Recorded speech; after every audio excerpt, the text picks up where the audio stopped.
Good evening, ladies and gentlemen, and welcome back to another episode of Rune News. I'm your host, Ryan, and as always, it's bloody good to have you guys here in the audience today. And it's been almost a week now since the Sailing Alpha has been released, and the world's, well, been looking pretty dead. It's unironically not the healthiest sign for a new skill that's coming to the game. Now, the reason I haven't put out a video yet on my opinion and thoughts about the game is because I've been doing a massive subathon over the last weekend just gone, and I've been on hiatus since then, but we are back in full action, full swing, so I should have a video for you sometime over the next few days, giving you my thoughts and opinions on the Sailing Alpha and skill overall. But in the meantime, let me know what you think about the Sailing Alpha. Have you tried it? What do you think? Are you excited? Did it help? Did it not help? What are your opinions on the new skill coming to Oldschool Runescape? Let me know what you think in the comment section down below. Hit the like and subscribe button while you're down there. I'd greatly appreciate the support. My name is Ryan. You're watching Rune News. Time to get into the Oldschool Runescape update here on Rune News. My name is Ryan, and you're watching Rune News. This week's update for Oldschool Runescape features Pole 83 quality of life changes, which I was under the impression that we've already had this update like 2 or 3 times now, and I can't even remember how long ago it was that we've actually voted on Pole 83 quality of life. I was expecting a new, poll to come out soon for us to vote on, but I guess not, because next week we're getting even more changes from this poll that we voted on, so that's a whole lot of polls. In the meantime, throughout this blog, there's quite a few decent changes for all players across the board, and a couple of questionable things we're going to talk about in the meantime. However, we'll start off with slaying crabs. So you know the little crabs you AFK on Fossil Island or on the beach of like Korend, or the big ones down in the catacombs no one ever touches. All of these can now be considered slayer tasks from Mazchina, Vanaka, and Shadler.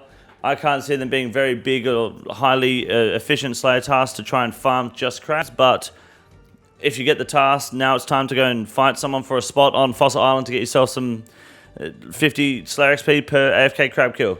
Nice update for the low level players and the AFK players. Now the Slayer Cape perk from Kona has also been buffed. It's our first skill cape buff in many years, and it's basically so that Kona doesn't fuck you even harder than she already is by using her. So basically what this is telling us is that if you're using Kona for anything other than a Hydra Slayer task, you've got fucking brain damage. But I'll give you an example of how the cape has changed.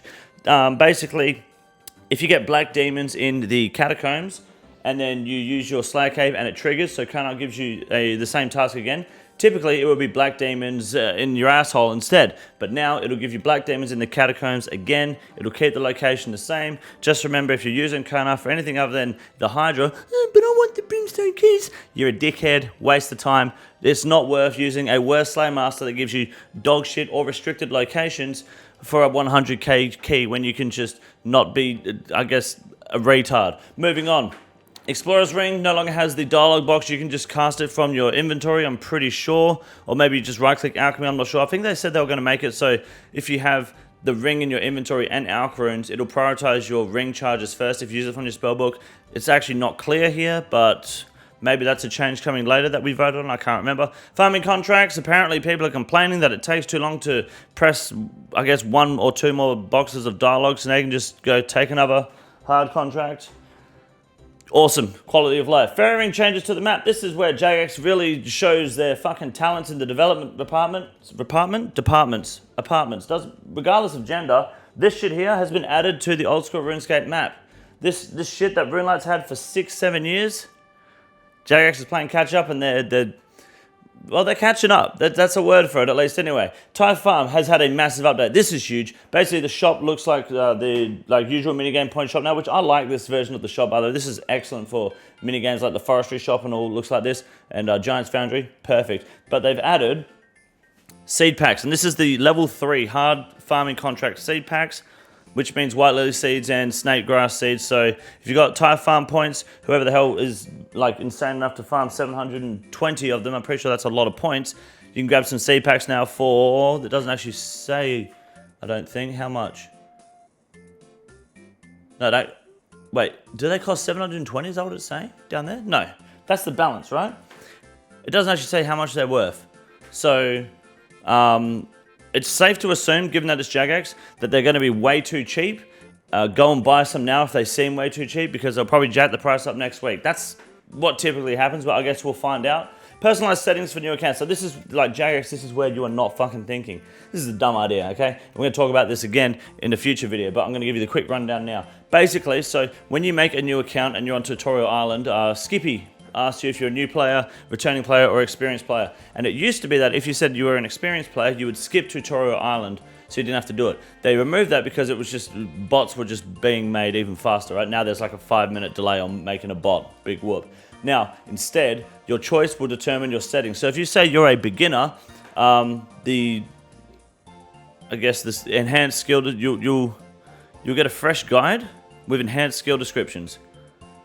Okay, interesting. Returning players, tried and true settings remain just as you left them. So if you're a returning player, nothing changes. And if you're an experienced player, you get all of these settings activated. Removing roofs, shift click drop items, make X on darks and bolts, you know, pretty standard stuff. Now, this is where Jagex doesn't really use their brain a whole lot here. Every new account, to the best of my knowledge, every new account for Old School Runescape must be a Jagex account. So if you're making a Jagex account, or if you're making a new account or new character on your Jagex account, why not just have your settings or an option to have your settings shared across all of your characters on your Jagex account? So you can have them separate, or you just tick a box, and then if I'm on my main and I change a setting, that setting stays for all my other accounts. So I don't have to make a new account, and even though only these options are summoned, some people don't want all these options, by the way, so these might be the most popular, but also then all your F keys stay the same regardless of account. And if you hop world, all of your accounts and settings are ready to go. Because if you hop to a PvP arena for the first time, none of this is going to matter. You're not going to have all your settings. So, like, how do we not have that in fucking 2025? Make the settings universal for the Jagex account across all of your characters. This is a waste of fucking time. Shades of Molten chests have been marked clearly to show which ones are the secret loot stashes. Now, I don't actually have a clue what the fuck this means, so I have to do this minigame. I'm not retarded, but I'm sure Ultimate Ironman love this shit, and mobile players apparently. Moving on to prayer tooltips. Basically, if you hover over the prayers, it's going to tell you how many points are drained per second.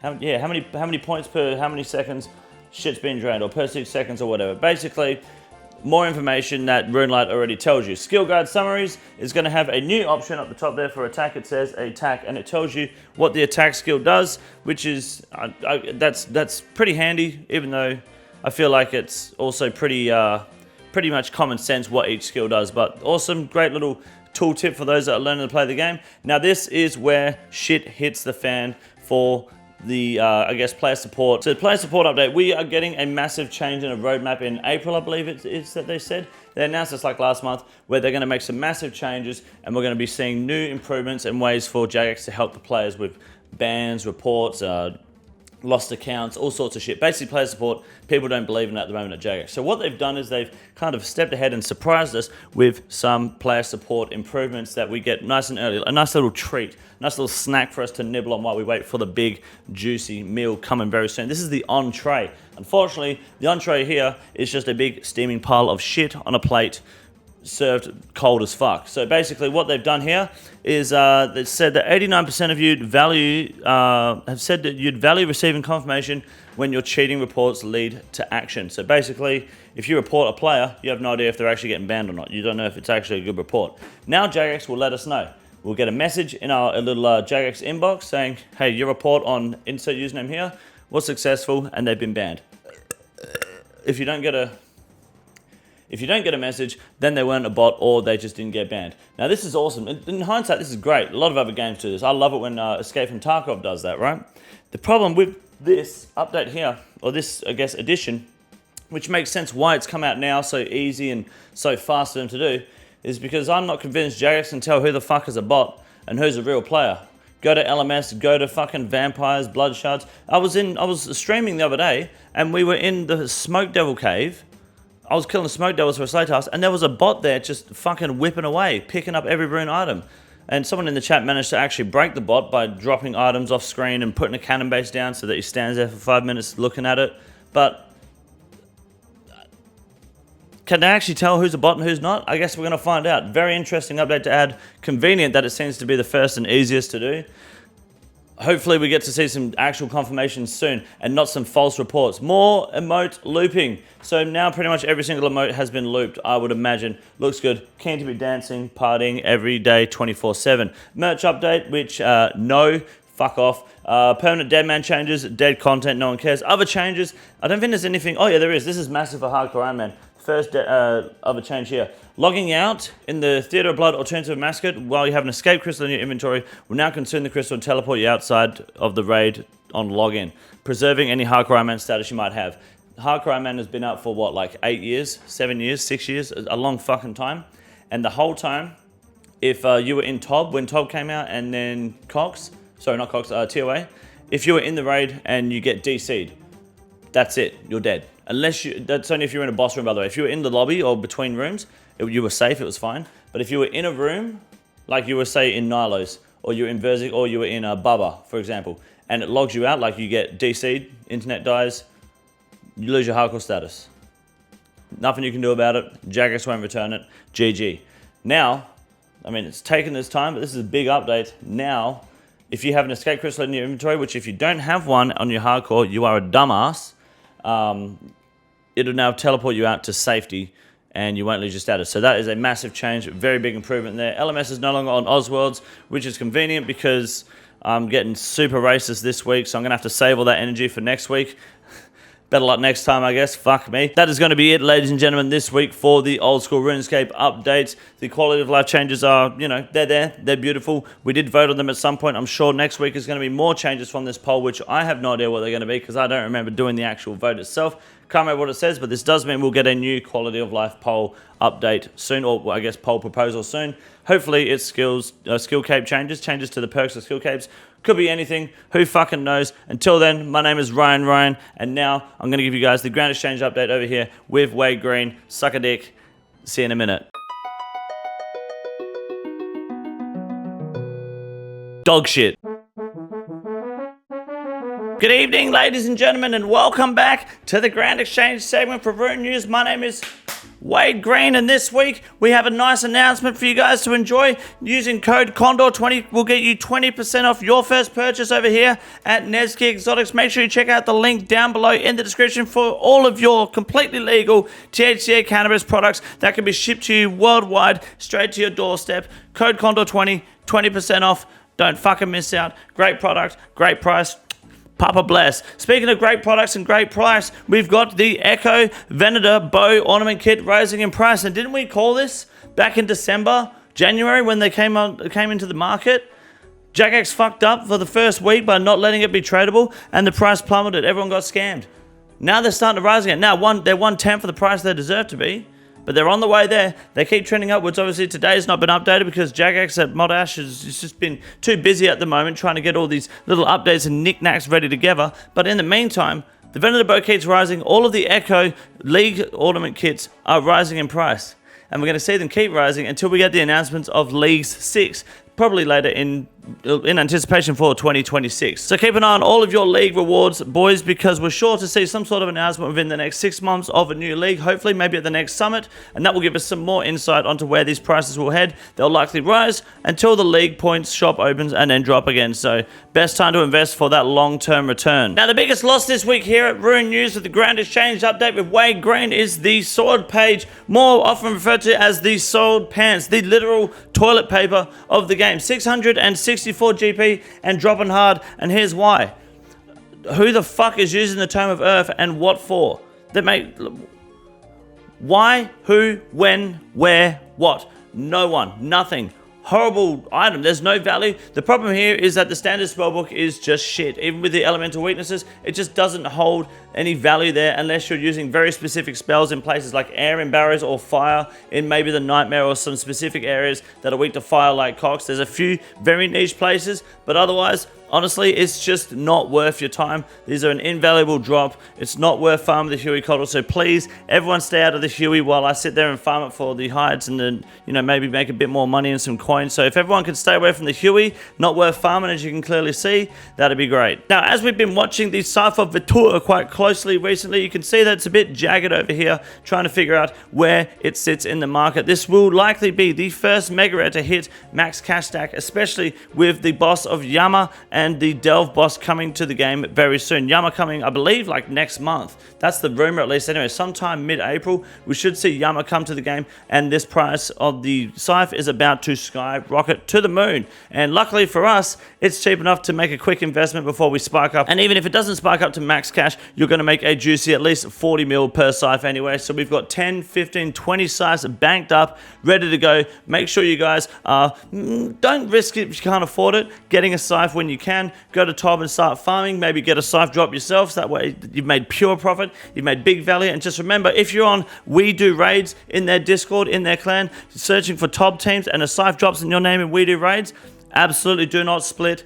Get the fuck out, dip. That Discord's all dog shit anyway. Completely trash community. Just say I'm not splitting and fuck off. Keep the 2 bill to yourself. Hold on to the scythe. Send that shit to the fucking moon. That's a Wade Green approved strategy coming straight from the mouth of of Wade Green himself. And now finally, as you can see, the mole slippers are having a little bit of a tantrum in the price department. People don't know where they sit. We're not sure where they're going to go with the new boots coming to the game from the, was it the Delve boss, the Avernic treads. We don't know what's going to happen. We don't even know if they're going to come to the game in the quality that they are still, even though they're looking to poll it very soon, because people couldn't even understand the basic mechanics of how much strength bonus the Avernic treads were going to have and how hard you have to work to get them. One thing we do know for certain is that mole slippers will not let you down and will increase the length of your cock by 3 inches every time you kill a boss or NPC that's a Slayer task while wearing them, provided you are subscribed to the channel of King Condor. Ladies and gentlemen, get yourself some mole slippers today and have a huge cock tomorrow. My name is Wade Green.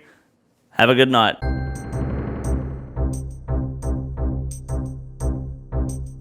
Our first Ironman moment for the week just came in hot and fresh, as you can see with the update timer here. 1 minute 17 seconds in. King Bob Rock got himself a third age bow. I was about to say third age twisted bow. Third age bow, is that what it's called? Third age bow, yeah. Worth max cash stack, well over max cash stack on an Ironman. Do not sell it, do not risk it, just...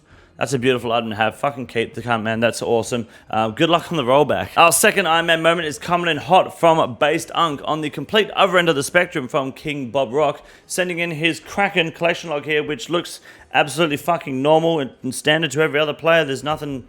I don't know why the fuck he sent this in. This doesn't make any sense. Who gives a fuck? And finally, of course, with the player support update and the botting system coming in, so we know who's actually botting and who's not, from Jagex letting us know when we get someone banned. Mr. Gaz Shangers, Mr. Gim Shanghai himself, the notorious #1 bot avoider in the game, has logged in on a HD OSRS client and dropped a primordial crystal in the server so to make us think he legitimately got the drop himself. Congratulations to the bot farming away at the Serb crystals there. He got another Serb crystal and an Eternal crystal as well. Typical bot luck. Congratulations to Shangers and the team. And that is going to be it this week, ladies and gentlemen, for Rune News. My name is Ryan. I'm a dumb cunt. Have a good night. This is the easiest room in the raid. It's quite simple. You got a big boy. Look at him. God damn. Fuck me. Look at that boy. It's huge. You got a big boy.